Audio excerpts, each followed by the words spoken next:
My name is Kris Krohn, and I have bought thousands of rental properties. And I thought today I'd make a video showing you my personal step-by-step guide to buying a rental property. There are 8 steps, and if you follow them step by step, you're gonna be the proud owner of an amazing rental property.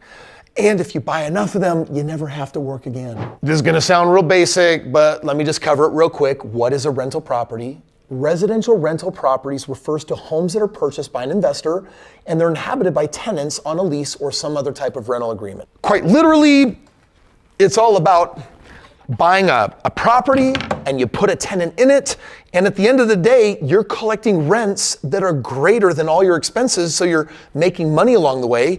The property is going up in value, it's giving you tax benefits, and the renter is paying off the mortgage for you. Like, you realize that if you owned 10 homes over 20 years, that you'd be a multi-millionaire, and guess who's giving you the millions of dollars? Quite literally, the people that are living in these houses.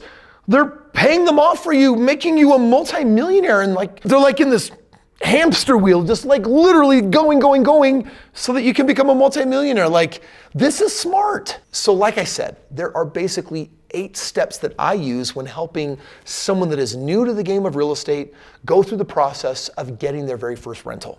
And the first step is determining your investment goal. Like, why are you really doing this? Is it because you want to have an alternative retirement game plan because you ran the numbers and found out the truth about 401ks and IRAs, that they only average 4, 5, 6% on your money, and over 40 years of working will leave you practically destitute with only a mere few $100,000 so that you can retire in the poorhouse relying on the government for Social Security, or worse, like charity, that money may never even come in? Like, oh, okay, that was a little dramatic, but you know what I mean? Like, is it a retirement goal, or is it like for me, when I bought 25 properties in my 20s, it was because I wanted a positive cash flow on them so I didn't have to get a job after college. Because that's what happened. I graduated college and I quit my college job because my 25 homes were paying me $12,500 a month residually. It was passive, like I didn't have to work for that. The money just came in and I could pretty much manifest my own destiny and do whatever I wanted with my life. And look at me, I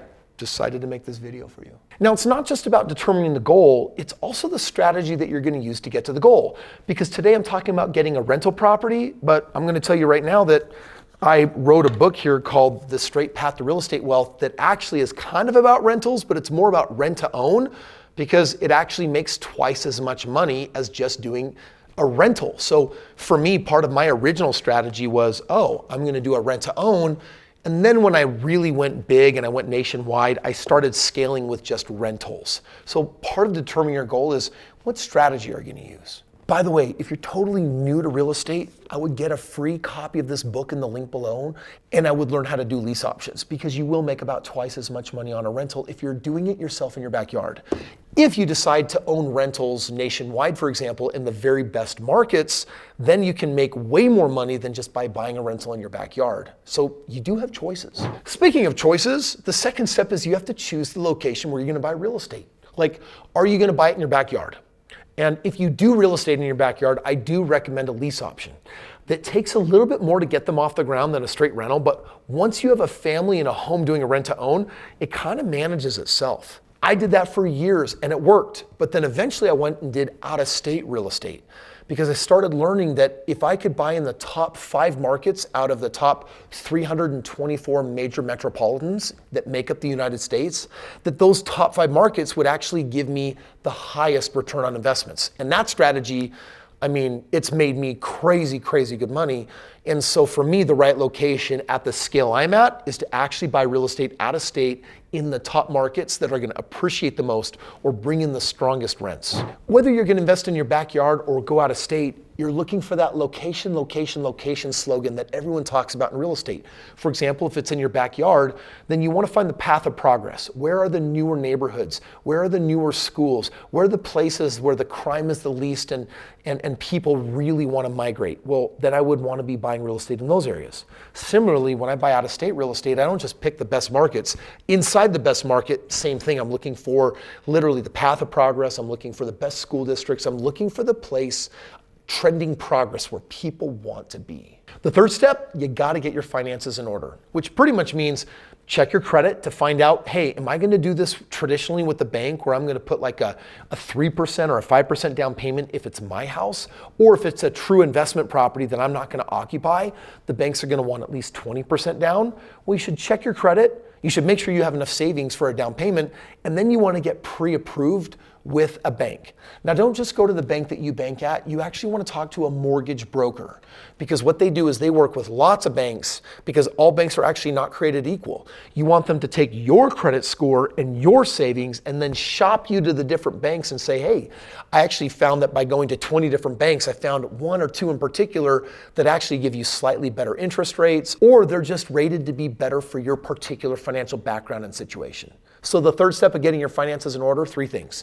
Make sure your credit's where it needs to be, make sure you have money saved for a down payment, and make sure that you're pre-approved with a mortgage broker. The fourth step is to calculate your cash flow. For example, I bought a house for $300,000 and my mortgage is $2,000 a month and I can rent it for $1,000 a month. Don't buy that house. If your expenses are $2,000 a month and you can only rent it for $1,000 a month, you're gonna go in the hole $1,000 every month. Now, fortunately, real estate is not that dramatic. What I mean by that is, in most areas when you buy a rental, like it's either gonna be break even, you might lose a few hundred a month, or you might make a few hundred a month. So it's important to pick a home where it's like, hey, I actually have a positive cash flow of $400 a month. Someone else could have literally bought a house in the neighborhood next door and had a negative $400 a month cash flow. Maybe they were Dave Ramsey fans that were like, ooh, I want a 15-year mortgage with a higher payment, I'll pay it off faster, and you're going negative every month, and you lose your job, and then you can't put food on the table, and your wife wants you to divorce you. It's like, that'd be awful. So you want to know, hey, if I buy this house, I'm gonna have a positive cash flow. It will make me money on average, month over month over month. That's kind of important. The fifth step is it's time to hunt for properties. Now, my laziest and favorite approach as an investor is I literally can go find real estate agents in my area that specialize in working with investors. Or I could go to my local real estate investor clubs and my RIAs, my real estate associations, and look for other investors that are basically trying to pawn off really good deals. So it's kind of crazy. You're literally gonna find people that specialize in wholesaling or flips. And what they do is they find a house at a discount, they fix it up, and then they still try to sell it to an investor at a discount. So that's a way of making sure that you actually get your hand on a good deal. Investors have access to deals, and realtors that specialize in working with investors also have access to deals. And you've got to be a little bit patient, because you don't want to pounce on a property where the numbers don't pencil out. Trust me, the deal of a decade comes along every single week, which means if it's not this deal, it might be the next one. The sixth step, it's time to make an offer. And this is where you've got to be cool as a cucumber. Like, you don't want to get emotional in this process, because it's like, okay, this house is listed for $290,000. It's actually worth $300,000 and it just hit the market today. So what kind of offer do I want? Well, I actually found out that my ROI is going to be 25%, which is amazing. I'm going to make really good money on this. But I want to see if I can actually edge out the market. Instead of $290,000, I want to see if I can get away with getting it for like $285,000. Day one, someone comes, snatches it right out of your hands, it's gone. The secret to getting good deals is by being wicked fast. So when you make an offer, don't do it the traditional way, which is your realtor's like, okay, well, I'll meet you tomorrow, we'll draw up an offer, and then the next day I'll send them the offer and tell them that they have like 4 days to respond. And no. Like, literally have your realtor call up their realtor and be like, hey, we're looking at putting an offer. This is what the offer verbally looks like. And the other agent will kind of give a little bit of a vibe of like, oh, dude, send it over right now. I think I can get that for you. Then you send the offer over and you're like, please respond by 5 p.m. today. You have 3 hours before this self-implodes and destructs, right? Mission impossible. Well, by being verbal, you can actually speed up the process, because usually they're like, let's put it in paper and send it off. And then they'll put it in paper and send it back. And there's always like 48 hours in between the stupid negotiating game. I win because when a good deal hits the market and I've calculated my returns to be really high, I'm gonna snatch it fast, and I do that by going verbal. I verbally go back and forth with the two agents until they've agreed upon something that works for me. I stick to my guns, I don't go over my price. And then I say, now send over the offer, and same day I'll send it over and get it accepted the same day, and I beat out all my competition because I'm so fast. Yep. Now you got the property under contract, and the seventh of the 8 steps is to conduct due diligence, which is, all right, on paper it looked like a good deal. let's actually find out if it's a good deal. Like, I need to hire a qualified home inspector to go in and basically check the HVAC and the AC units and can basically, beyond just opening doors and looking for squeaks and do the windows work. They're actually going to look, for example, at the foundation, or they're going to see if there's termites or some really nasty thing, or they're going to go in the attic and be like, oh, did you know that this is a really old roof and it's been replaced twice, but they didn't rip it off and it's due for like leaking probably in the next 24 months all over again. You want to know what you're walking into. And so for me, a lot of that starts with hiring a professional inspector. I'm also going to review the finances. Like, I'm getting with my lender now. I'm like, am I going to get the rate that you quoted me 2 months ago? Oh, rates have gone up. Oh, let's see what that did to my cash flow. Oh, my cash flow went from $400 a month to $200 a month. Okay, like, it doesn't feel as good as it once did. You also want to make sure that whatever you're going to do with that property is properly legally zoned for what you want to do. Like, I have a house and it has a basement apartment, but it's not legal. And if I get caught, maybe I'm going to get in trouble and they're going to say, hey, you got to kick that family out. And you're like, but I needed that to collect the rents that I wanted on the property. Basically, due diligence is making sure that your strategy is going to work once you've locked down the property. And if something breaks and goes kaboom and the inspection isn't good, or your strategy is not going to work, or your rate's not where it needs to be, release the property back to the universe and say, that's not my deal. I only buy good deals. And the eighth and final step is to secure financing. Like, it's under contract, and now it's like letting the bank come through. And I gotta tell you, this can be really annoying because the bank's like, okay, the bank came back with more conditions. We want you to collect us a few more W-2 statements. We want to look at your last year tax records again. We want to know the color of your wife's panties. Like, sometimes they just get really crazy on the kind of things that they ask for, but that's kind of part of the game. In the eighth and final step is basically making sure that you can get that deal.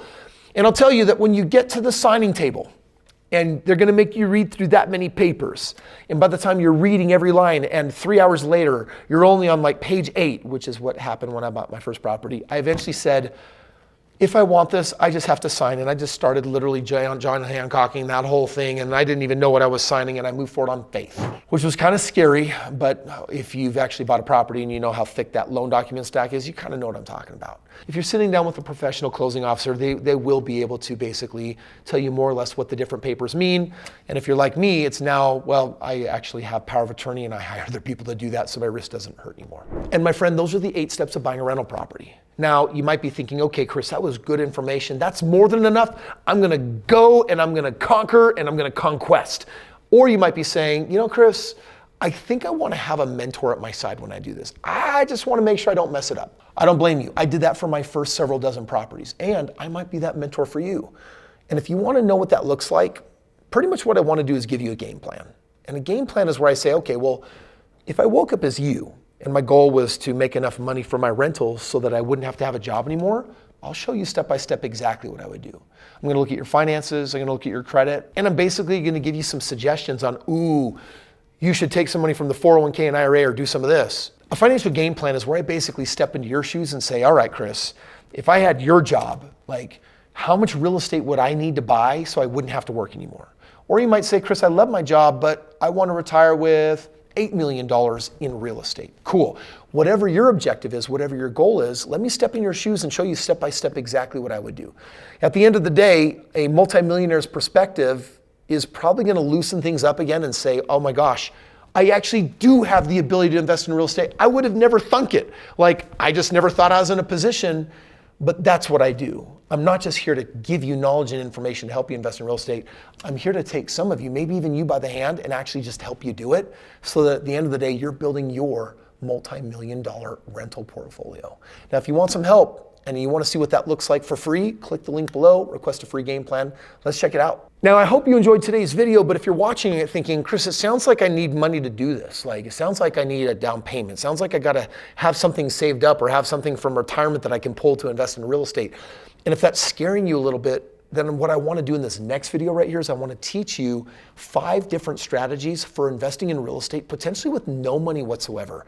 Because guess what? That's how I've built almost all of my wealth. And if you want to know my top 5 no money down strategies, click right here and let's go.